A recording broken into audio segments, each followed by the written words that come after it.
la mémoire des victimes du déraillement des écarts.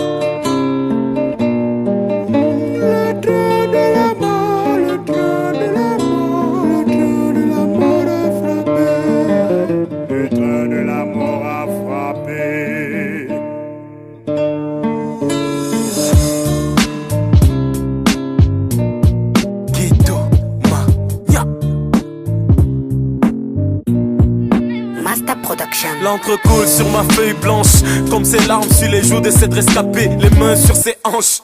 Ce vendredi matin, en sortant de chez elle, elle était toute belle et se sentait pousser des ailes.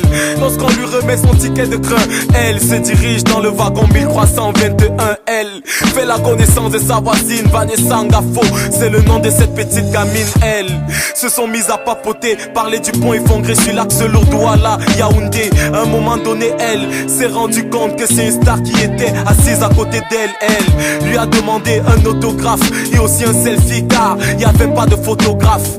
Denise Nafa ne pouvait pas s'imaginer qu'un déraillement allait bientôt la séparer d'elle. Le train de la mort a frappé sur le carreau, des corps et des blessés, des cris, des pleurs, des familles endeuillées. 21 octobre, un jour à ne pas oublier. Le train de la mort a frappé, un drame qu'on aurait pu et dû éviter. Mais comment faire pour l'arrêter quand le train de la mort décide de frapper? Lorsque j'ai ouvert mes yeux, j'ai compris qu'un drame venait d'avoir lieu. J'entendais des voix crier. Je voyais certains blessés devenir tout raides. Il y avait du sang partout, des pleurs partout, la peur partout. Mes yeux ouverts mais je voyais pas tout. Je me souviens d'une femme avec des habits pleins de boue, d'un homme qui s'écroulait à peine debout. C'était horrible, pénible, terrible, indescriptible, comme l'apocalypse dans la Bible. Des corps mutilés et méconnaissables. J'avais des nausées car c'était vraiment insupportable. Dans ma tête je me posais des tas de questions. Est-ce la fin du monde ou alors le début d'une punition? Si tu vois Mago, dis-lui que j'ai failli go du côté où mes copeaux Songo et Gogo.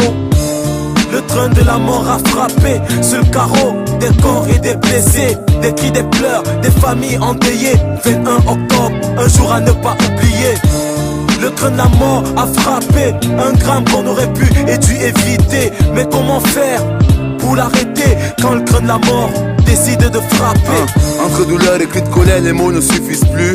Un vendredi de terreur, peut-être qu'on se rapproche plus. La fin du monde, du moins ce mot dans sa douleur. Quand j'ai vu partir dans ce camp des centaines de sœurs et de frères sortis de chez eux le matin, qui aurait su que ce voyage serait le dernier? Si je l'avais dit, qui m'aurait cru?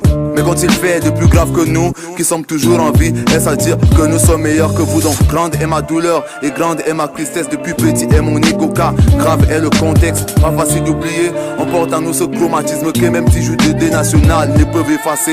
Je suis cette épouse assise à la gare avec son fils qui espère voir son mari dans ses bras.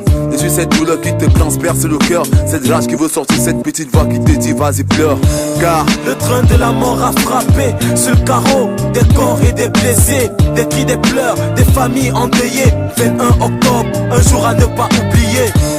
Le train de la mort a frappé, un drame qu'on aurait pu et dû éviter. Mais comment faire pour l'arrêter quand le train de la mort décide de frapper?